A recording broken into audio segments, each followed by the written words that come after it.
Bismillahirrahmanirrahim. Assalamualaikum warahmatullahi wabarakatuh. Halo teman-teman, kembali lagi di channel Koki MP. Bersama saya Muhammad Ehsanul Fadil dari kelas Manajemen Pendidikan Angkatan 2018 kelas B. Nah, kali ini saya akan membuat sebuah video yang membahas mengenai lanjutan dari perencanaan sumber daya manusia yang akan berfokus pada prosedur dalam perencanaan sumber daya manusia. Nah, video ini saya buat untuk memenuhi pengayaan literasi mata kuliah manajemen keuangan yang diampu oleh Bapak Amril Muhammad. Nah, silakan simak videonya berikut ini. Oke, kemudian kita membahas mengenai prosedur ataupun tahapan dalam perencanaan SDM. Nah, yang pertama adalah menetapkan secara jelas kualitas dan kuantitas SDM yang dibutuhkan. Dalam proses perencanaan suatu tujuan, perusahaan ataupun organisasi pasti harus menjelaskan berapa banyak sumber daya manusia yang dibutuhkan dan apa saja kualifikasi ataupun kemampuan yang harus ada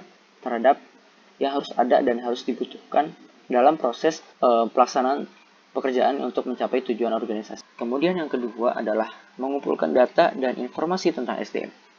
Nah, setelah kita menetapkan secara jelas berapa jumlah ataupun kualifikasi ataupun kemampuan seperti apa yang dimiliki, yang dibutuhkan untuk menjalankan suatu pekerjaan, maka kita perlu ataupun seorang manajer itu perlu untuk mengumpulkan data dan informasi mengenai sumber daya manusia yang sudah kita tentukan tadi. Ini sangat berperan dan sangat berfungsi untuk merencanakan secara efisien dan efektif dalam mencapai tujuan yang sudah ditentukan. Dan kemudian ketiga yaitu mengelompokkan data dan informasi serta menganalisisnya.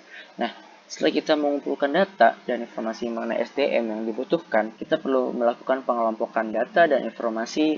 Nah, kemudian selanjutnya adalah menetapkan beberapa alternatif. Yang dimaksud di sini adalah menetapkan apa saja sumber daya manusia ataupun apa saja kebutuhan yang diperlukan oleh suatu organisasi dalam mewujudkan atau mencapai tujuannya. Sehingga dengan adanya alternatif ini, rencana-rencana dapat dilakukan dengan sebaik mungkin. Dan beberapa alternatif ini masih perlu dibicarakan lagi secara mendalam dan secara fokus. Kemudian selanjutnya adalah memilih yang terbaik dari alternatif yang ada untuk menjadi rencana. Ini dari beberapa alternatif yang dihasilkan dari proses analisis data, yaitu ini dilakukan setelah adanya proses pengelompokan dan analisis data dan informasi dari sumber daya manusia tersebut, sehingga alternatif yang dipilih akan dijadikan suatu acuan atau dijadikan suatu rencana bagi suatu organisasi untuk mencapai tujuannya.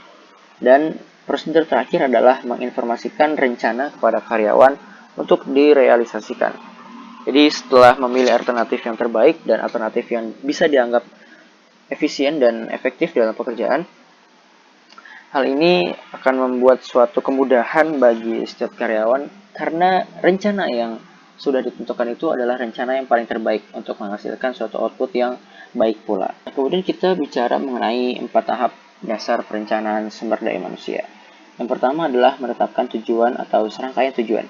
Ini suatu hal yang paling penting ya ketika dalam proses tahapan dasar dalam perencanaan SDM. Jadi dalam perencanaan ini harus ada tujuan yang ingin dicapai. Jadi dengan adanya tujuan ini bisa dijadikan suatu acuan bagi sekelompok orang ataupun komunitas dalam mencapai tujuan tersebut gitu. Kemudian yang kedua, tahap selanjutnya adalah merumuskan keadaan saat ini. Yang dimaksud adalah merumuskan kondisi ataupun keadaan dari organisasi tersebut.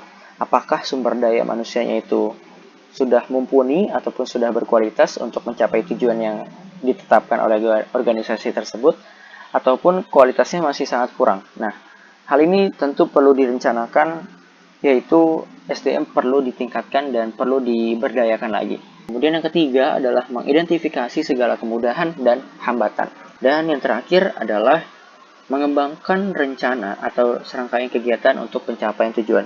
Nah, teman-teman, bagaimana video materi yang sudah saya sampaikan? Semoga teman-teman bisa memahaminya dengan sangat baik. Oke, akhir kata, jangan lupa untuk like, share, and subscribe video kali ini dan channel akun Koki MP. Semoga akun ini bisa menjadi lebih baik lagi dan teman-teman bisa menjadi lebih terbuka wawasannya. Sekian dan terima kasih.